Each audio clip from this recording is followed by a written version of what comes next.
Hetepu, Assalamu alaikum. Namaste, Haru Nefer. This is Qesankh Keperu with another exciting video for you.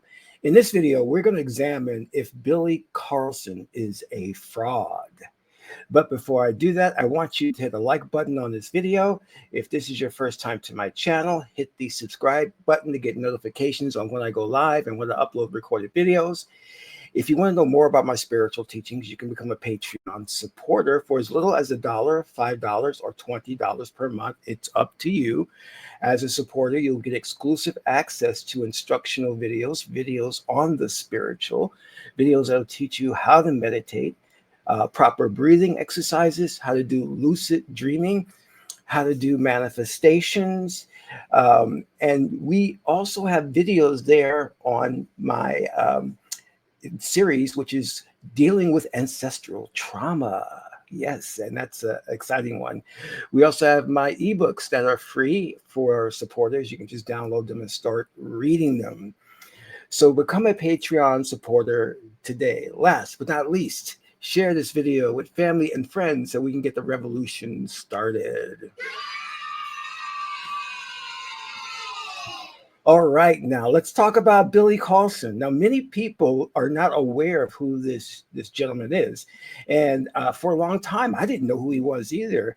And I was just watching his videos. He put out a number of videos. He claimed to be the world's foremost authority on Egyptology and the Bible.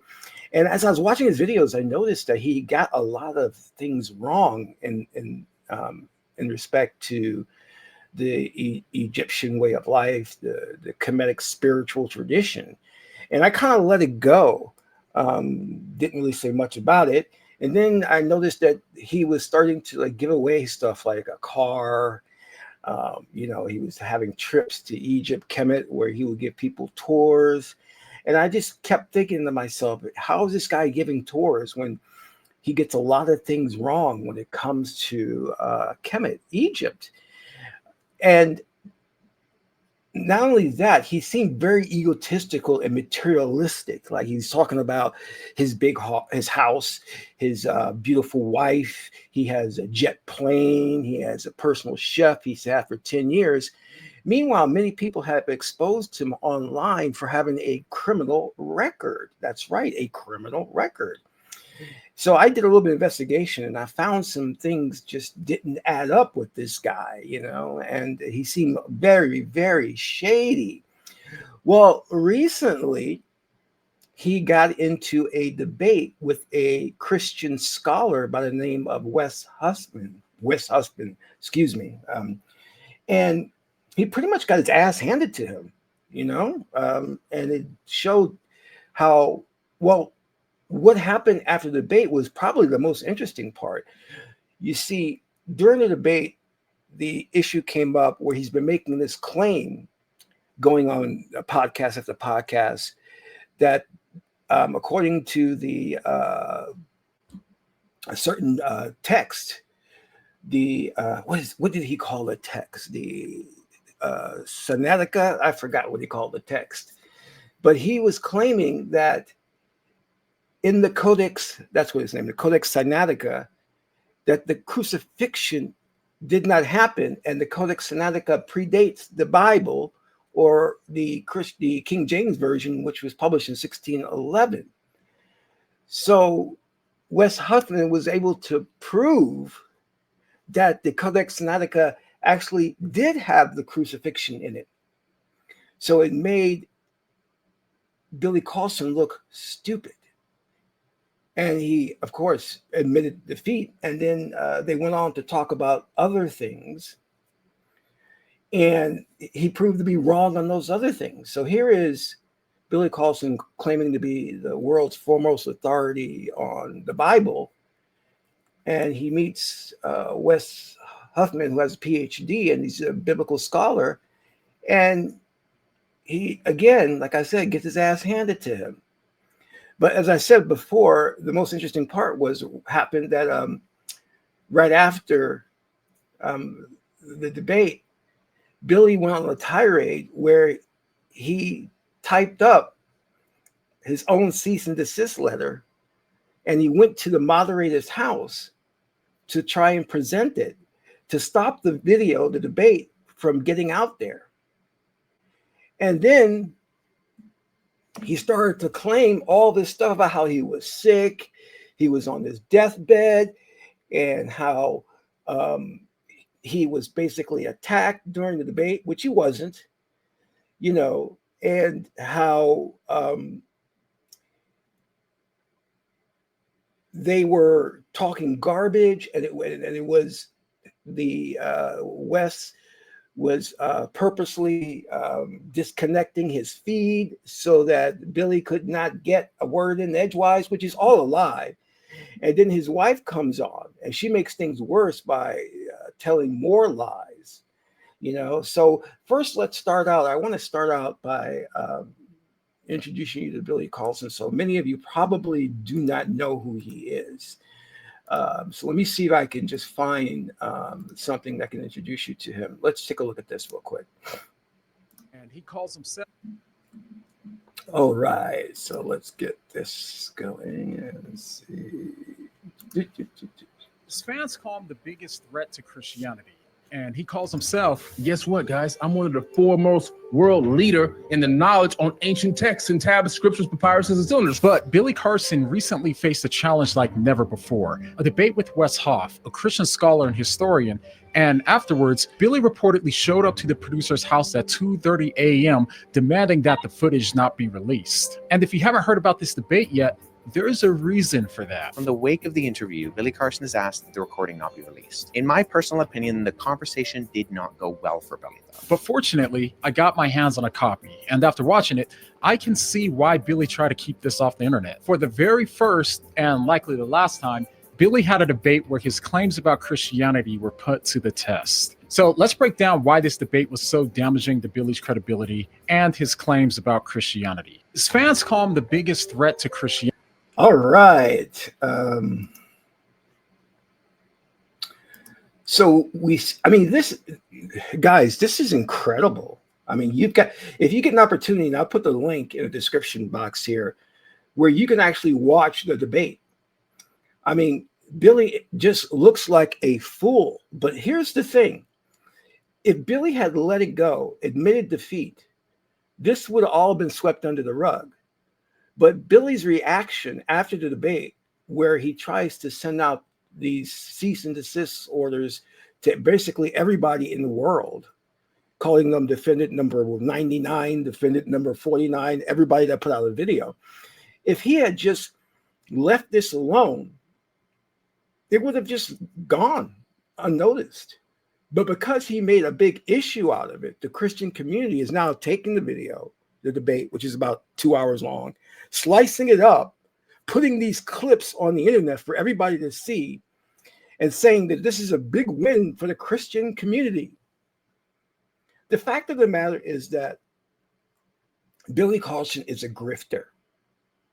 He says things controversial to get on podcasts and to make it seem like he's some type of authority on things. He's even worse than some of these Christian ministers. And I always talk about how materialistic they are. Billy is like materialistic to the umpteenth degree. He lied about going to MIT. He really didn't go to MIT, but he wears a cap that says MIT. And he talks about this course he took at MIT, a course that is free. Anybody could take it. I was going to take it once. I decided not to. It's a course anybody can take. And when you take the course, you'll get a certificate. And he claims to have designed satellites in space, underground environments. He has a photographic memory. His claims go on and on and on. And the problem with him is his ego. If he had just allowed himself to admit defeat in this debate, everything would have just been, just gone. but because him and his wife are egotistical, and his wife is just as a grifter as him, this thing blew up. So I want to watch a little bit more so that you can get some context, because this has real implications. And Billy messed up, not just allowing the Christian community to get a big win, but for those of us in the Kemetic sector, the Kemetic spiritual sector, he really screwed us. And I'm going to go a bit into that, but I want you to get the context of all of this, because again, I'm pretty sure many of us don't know who Billy is. So let me just share this. Billy Carson is attempting to sue me. For those of you who don't know, I was invited to interact with Billy on. Now, this is Wes Huffman, and he's explaining what happened. This is the gentleman who, again, debated Billy and put Billy in his place. A podcast that he agreed to come on was not his podcast, where he was notified beforehand who I was and what we'd be talking about. After that debate took place, Billy attempted to suppress the footage. That didn't really work.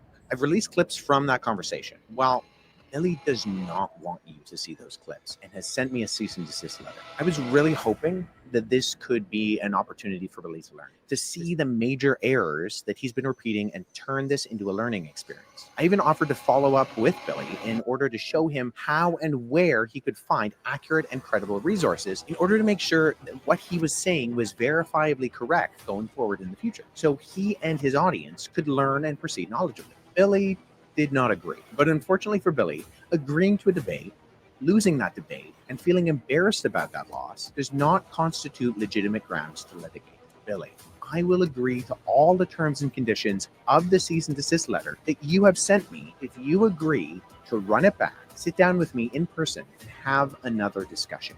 This is my formal response. Billy Carson, a self-proclaimed world leader on ancient texts, engaged with Wes Huff, a scholar who holds a master's degree of theological studies from Tyndale University, in an online discussion concerning biblical texts. For years, Billy has made various claims against the Bible, such as Jesus didn't die on the cross, Jesus had a wife, and the Bible is just a copy of ancient texts that allegedly predates its compilation. Of Jesus' wife, which is at the Harvard Seminary. A little controversial, but they claim that this is an accurate record that Jesus may have even been married, which then that's true. It adds more to the hypothesis that maybe he wasn't crucified. You're open to debating anybody? I'm open, yeah. Okay, so if we set up anything with anyone else that's maybe expert in the area of topic that you're okay with a panel like that? Oh, yeah. My research and investigation is second to none. I'll stand by my research and investigation against anyone. This conversation was a result of Billy putting out a challenge to all Christians to refute his information that he's been putting out for years, which led to a now former friend of his to orchestrate a conversation between him and Huff in which this happens. According to the Sinai Bible, Jesus wasn't crucified in that Bible. That Bible predates the King James Version of the Bible. And then also one of the things that were interesting is that they discovered the book of Jesus' wife, which is at the Harvard Seminary, which according to some scholars, that's a little controversial, but they claim that this is an accurate record that Jesus may have even been married, which then, adds more, if that's true, it adds more to, the hypothesis that maybe he wasn't crucified. When you say the Sinai Bible, what are you referring to specifically? It's the biblical text that was written. It made it into you can actually look it up on Amazon. It's a Bible I have a version at home. It's called the Sinai Bible, right, from Mount Sinai. I'm assuming that's the mountain that they're referencing there. But they put together their own version of the biblical text prior to the King James Version being put out. Sure. So when you refer to the Sinai Bible, would you be referring to Codex Sinaiticus? Like the codex that comes. Okay. That's why I was trying to get some clarification, because so you can actually go and see Codex Sinaiticus is at the British Library, so you can go and see it. It's on display, and the British Library has actually digitized the entire manuscript. The only reason I asked for clarification is because I want to make sure that what I'm addressing is actually what you mean, Gotcha. and not addressing something else, because the Codex Sinaiticus in particular is just a Greek, it's a 4th century Greek manuscript. It comes from approximately between 325 and 350 AD. And its text of the Gospels reads almost identical to the modern Greek text that we develop translations from. So my curiosity is just simply in kind of exploring when you say that it denies the crucifixion or that the crucifixion isn't there. I mean, I can go on right now, Codex Sinaiticus, and I can look up the end of, say Matthew 27, where it has Jesus being crucified. And that's in Codex Sinaiticus, or, the John 19, or any of the other ones. So I think my confusion is that it doesn't read any differently. So actually, are you able to pull up a website with the viewers or listeners or whatever be able to see that? Right now. Where was that piece I found discovered? the text where I was referencing. Actually, I was misquoted. I misquoted there. It's the Gospel of Barnabas. Okay, yeah. Well, so that's good. So let's deal with that too, because I've actually worked with. There are 2 manuscripts of the Gospel of Barnabas. The Gospel of Barnabas is a really interesting document because it is a known forgery. And so that's why I think it's important to get to these sources. So at the very start of the Gospel of Barnabas, which we only have 2 copies of, one is in Italian. And you notice that Billy Carson didn't know it was a forgery. And he's stating that reference as if it's a true document. So he takes the hit here, and he remains kind of calm and cool, but he's just getting his ass handed to him. Italian, and one is in Spanish. We see right off the bat that the Gospel of Barnabas, not to be confused with either the Epistle of Barnabas or the Acts of Barnabas, which are 2 apocryphal documents from the 2nd century. But the Gospel of Barnabas in particular, we know it's a forgery because it does things like in chapter 92, it says that Jesus spent 40 days on Mount Sinai, and then he came to the Jordan River and he walked to Jerusalem.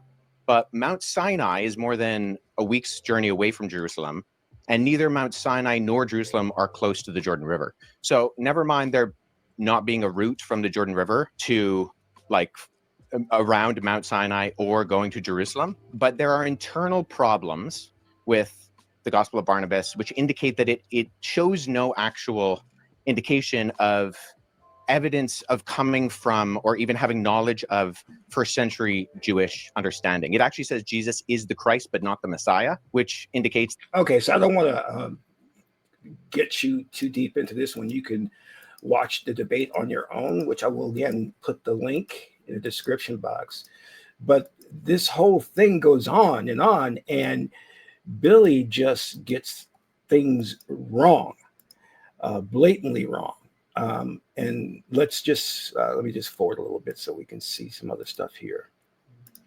We can tie it directly to not copying from an ancient text, but actually copying from an online version. After the discussion, which has since been removed from the original platform, reaction videos and posts directed at how Billy was not able to substantiate the claims he's been making for years began to surface, and some even going viral.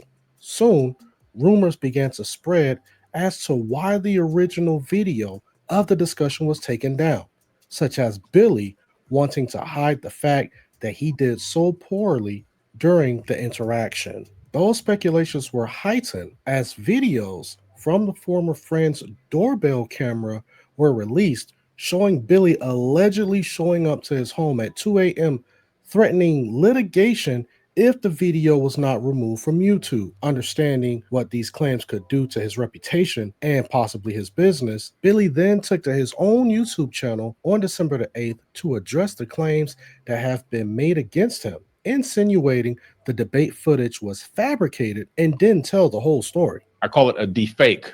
That's what it really was. An unqualified garbage. If somebody who really runs debates would have saw that, they would have laughed at us and said, "What amateurs? This is garbage." That's how crappy it was. After examining the debate footage and Billy's live stream, this has led many to think that we may be watching the beginning of the end of his career, which is the reason why we speculate that it was an attempt to do some damage control. Let's see if Billy Carson's career is really going to come to an end. You see, you can't end the career of an independent man, a self-made man.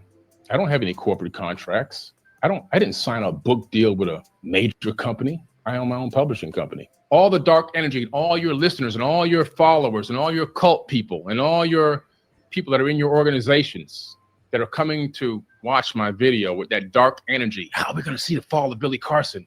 That's dark energy, that frequency that's coming here. You see this behind me? That's the face of God. God's not a man flying around with a magic wand granting wishes. God is a frequency, and it's your job to tune in. Y'all didn't tune in. See, I'm tuned in. So all this dark energy that you're bringing toward me, I've alchemically converted that energy into money.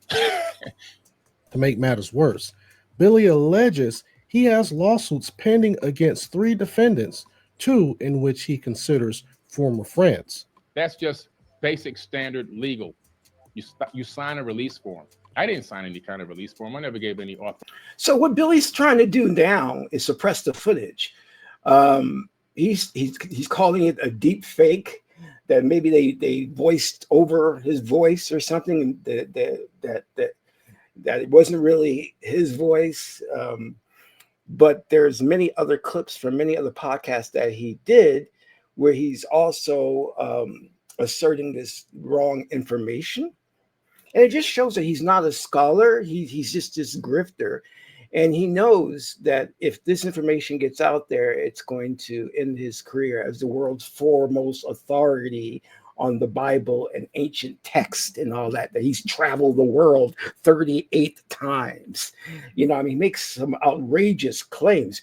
I knew that a lot of what he was saying was BS when he kept talking about the fact that when we say at the end of our prayer, the Kemetic spiritual community, Amun Ra, that he was trying to say that we were paying tribute to a man, a Kemetic man who was a murderer, you know, a pharaoh who was, I guess, a murderer. And he didn't understand that Amun Ra is not just like a proper noun or a name for a person, but like the table of elements, the periodic table of elements, Amun and Ra are separate, then come together to form a new type of energy matter.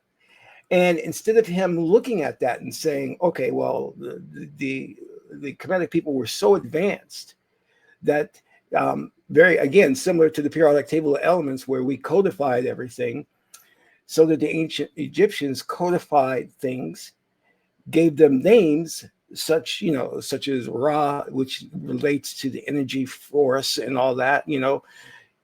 And when those two things are combined, it talks about the hidden energy, Amun Ra. Instead of him understanding that, he's looking at it as a proper noun, and it's a name, an actual name, when it's not.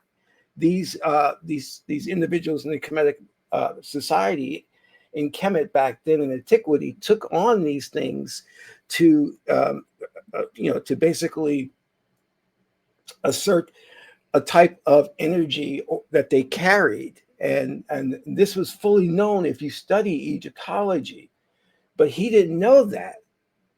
So he's just saying, why are we paying tribute to this murderer? We're not paying tribute to an actual person. We're talking about a certain energy, God who comes in the form of Amun Ra, not a man. So anyway, he doesn't know that. And that tipped me off to a lot of his information is just BS. You know, that he doesn't know anything about Kemetic spirituality. And the fact that he mispronounced Hatshepsut's name. And I'm like, well, how's this guy giving tours in Egypt and he doesn't know how to pronounce the actual name, doesn't know what the name actually means? So there was a problem there. And the worst part of all this is if you take a look at the footage, which is here, of him trying to debunk the debate, calling it an attack. And you saw from this footage that I just showed you how calm and concise the debate was. There was no attack upon him. You know, and it wasn't even a debate. It was a discussion. And now for him to go and try and sue everybody in the world just so he can continue his grifting, it's hilarious. It's hilarious. So this man is no authority on anything. He's just out there to get your money. And unfortunately, he dived into an arena that he knows nothing about, which is Christian theology. And here's the worst part about it. Billy does have some points in terms of what Christianity has done to the world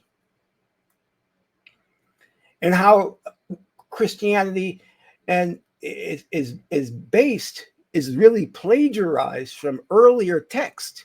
He has a point in that, but he's not able to adequately defend what he's saying is the problem. See, here's the issue. Here's the issue. And please forgive me for saying this because I mean no disrespect to Christians or to Jesus. But I'm not going to sit here and debate you on whether Mickey Mouse really lived. I know that there was never a man that walked this planet named Jesus, who is the Son of God. So I'm not going to debate you on that. That's foolish for me to do so. I know that Jesus is a plagiarized version of Osiris or Osir. We can see from the Kemetic text. So I'm not going to get into that debate with you because it's foolish. And a lot of Christians, and let me say this, Christians have gone on a full-on assault against anybody that questions the Bible as an historical document. They have gone and cited different texts to prove erroneously that there are eyewitness accounts of Jesus and Moses, which they're not. They're not. The Bible was written after these men walked the earth. There's no eyewitness account. There's no documentation. There's no evidence of Jesus ever living. That's because he didn't. And we know that the story of Jesus, the resurrection, is taken from many civilizations. And we have the records of that. And Billy knows the records. But he jumped into something not knowing that he would trap himself. Talking about the Codex Sinaiticus does not have the crucifixion in it. And instead of saying that, he should have just dealt with the issue of Jesus not existing, not really living, and showing the parallels between the story of the Christian Jesus and Osir and many other cultures who had very similar stories, including Moses. So he didn't know what he was doing. See, I can't get into a debate with you on trying to prove is a fictional character did something. Like, I can't get into a debate with you about whether Jesus was married or if an actual crucifixion happened with Jesus when I know that Jesus is not a real historical figure, that he never existed.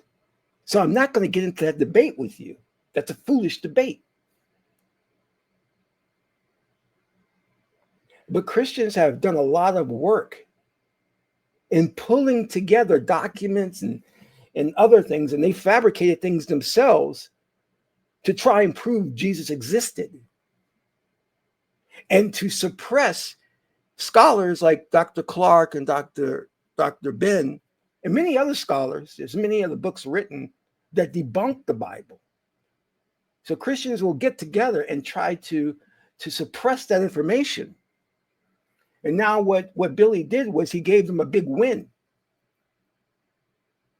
because Billy doesn't know what he's doing, and he lies so much because he just wants to make money by creating controversy. See, by him saying that the Codex Sinaiticus doesn't have the crucifixion in it, it makes him seem like an authority, and it creates controversy for him to come onto these podcasts, including Joe Rogan, for him to pretend like he went to MIT, to him to talk about his mansion and his cars. This man has taken money from people who don't know who he truly is. He has a criminal record. And I've said this before, many people, especially in the Black community, support these guys who have a criminal record. Jay Morrison, Umar Johnson. We support people like 50 Cent, Jay-Z, who actively rap about selling drugs in our community. We don't care about their criminal record. And I saw from the very beginning that Billy was hanging around with very suspect individuals. And I'm saying, if you're supposed to be so spiritual, so in tune and in line with God, why are you hanging with these individuals?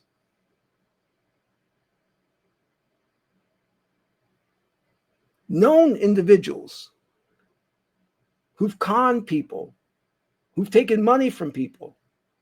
Like attracts like. So if you really want to know what type of person Billy is, go and watch his rebuttal to the debate. It's 3 hours of nonsense, of him ego boasting, talking about the type of money he has, how much money he's going to make from all these lawsuits. I'm going to sue so-and-so and make $1 million. Well, you agreed to the debate. You can't sue anybody for using footage that you agreed to. And just because you were caught twice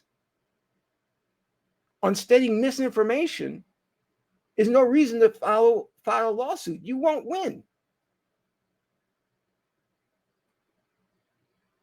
And instead of admitting defeat and moving on, and nobody would have said anything, you make this rebuttal, you and your wife, and you look like fools.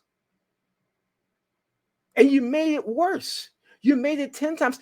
I mean, I look at his rebuttal to the debate, and I'm in shock at the type of man he is. Let's just go on and I want you just to see a little bit more about what he says in this rebuttal. Or authorization or consent. Luckily, because that now makes the video illegal to use with my likeness, my face, my voice. Any form, shape, any shape or form, even if it's just a 10-second clip, even if it's 1 second of me, I did not consent. Why?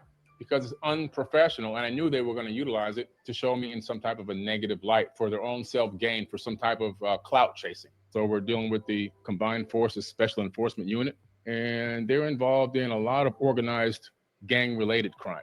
That's what they're involved in. And why is it gang-related? Because in America, this would be called a RICO. When you put a group of people together and you begin to organize and you conspire to attack through cyber attacks, through physical attack, through threats, and you also you create this environment for negativity. You create this environment for potential threat of life. You create this environment for zealots to feel that they're now empowered to injure, potential injury, and things like that, or to disrupt business. That's a RICO. But they have something different in Canada for that. So the biggest question that comes to mind are, why is Billy so adamant on hiding the video footage of the discussion if he's about spreading truth? Why didn't he easily refute the points of Huff concerning the topics that he claims he's such an expert in? And is I love that, because let me just go back to that, because what you see is Wes Huff, he's pulling out the documentation. He has the receipts. So when Billy says something that's not accurate, he pulls out from behind his library the correct information. And Billy just ends up looking like a fool. And by the way, sitting right next to him is Billy's so-called best friend, who Billy decided to sue. Because his best friend set up this. It wasn't even supposed to be a debate, it's supposed to be a discussion. And Billy now has turned against him. he's such an expert in? And is going so far as to sue former friends to keep this dialogue hitting, worth ruining friendships and possibly tarnishing his credibility as an honest person? Billy has been very critical of Christians and stating that we have been the reason behind all of the world's problems.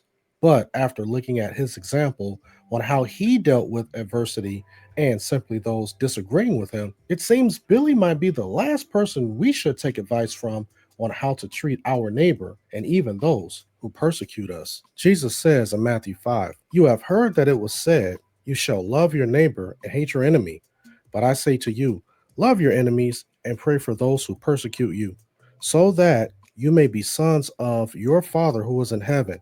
For he makes his sun rise on the evil and on the good, and sends rain on the just and on the unjust.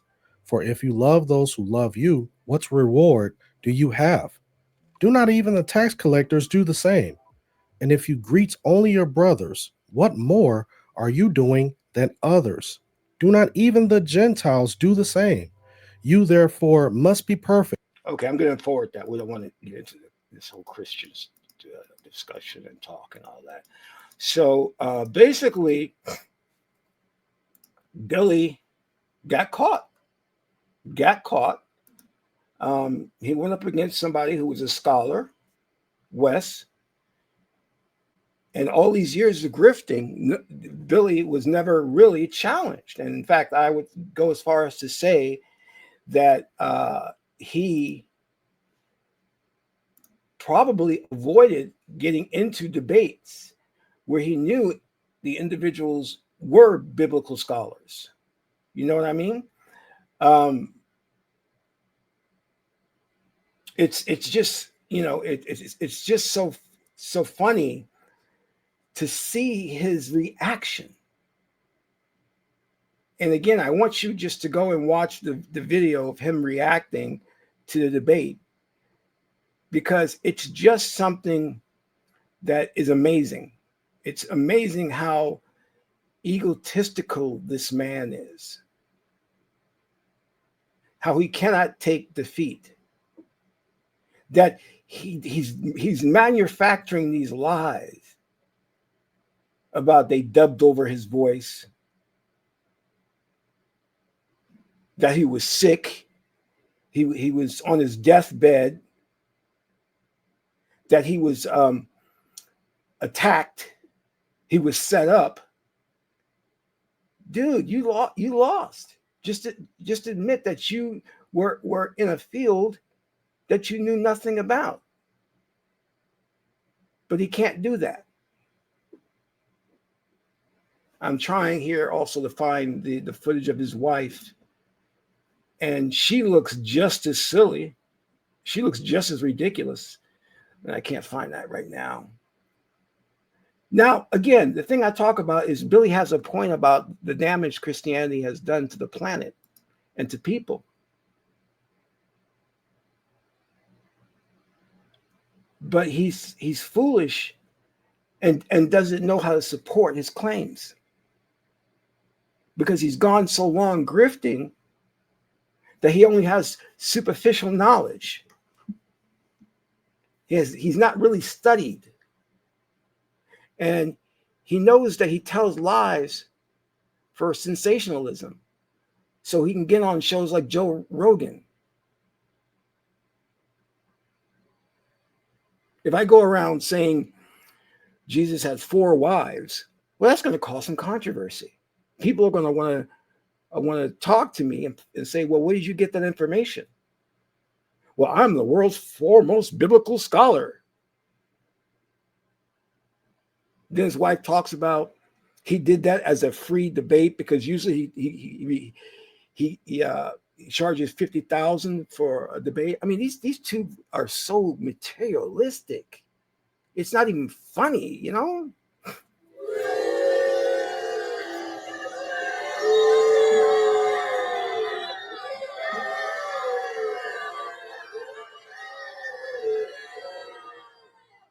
And he gives a bad name to people who are studying Kemetic philosophy, Kemetic spirituality,